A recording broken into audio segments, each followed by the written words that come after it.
खेड तालुक्यात नगर परिषदेच्या हद्दीत मोठ्या प्रमाणात झोपडपट्टी उभ्या राहिलेल्या आहेत। महानगरपालिकेप्रमाणे नगर परिषदेला देखील एसआरएची योजना लागू व्हावी, अभय योजना, शास्तीकर यासारख्या योजनेवर शासनाने प्रभावी लक्ष घालून नागरिकांना दिलासा द्यावा। त्याचबरोबर राजगुरुनगर नगर परिषदेला सांडपाणी शुद्धीकरण प्रकल्प सुधारित निधी उपलब्ध करून द्यावा आणि राजगुरुनगर नगर परिषदेच्या इमारतीसाठी जागा उपलब्ध करून द्यावी व इमारत उभारणीसाठी निधी मिळावा अशी मागणी अर्थसंकल्पीय अधिवेशनात आमदार बाबाजी काळे यांनी केली आहे।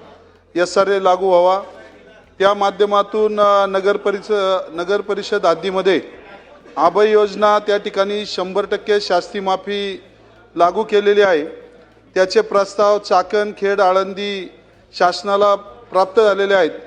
शासनाने लवकरात लवकर मंजुरी द्यावी, त्यामुळे 31 मार्च पूर्वी लाभार्थ्यांना त्याचा लाभ होऊन नगर परिषदांना सुद्धा त्या ठिकाणी कर जमा होईल आणि त्याची अधिसूचना होईपर्यंत त्यावर अधीन राहून त्या ठिकाणी कर वसुली नगर परिषदांनी करण्यास आदेश द्यावेत।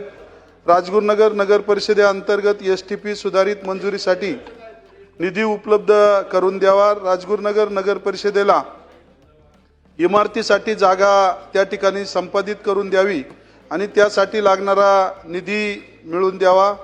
सोलर प्लांट जर वॉटर स्कीमला झाला तर पाणी पुरवठा योजनेचं वर्षाकाठी येणारं 30-35 लाख रुपयाचं बिल त्या ठिकाणी कमी होईल आणि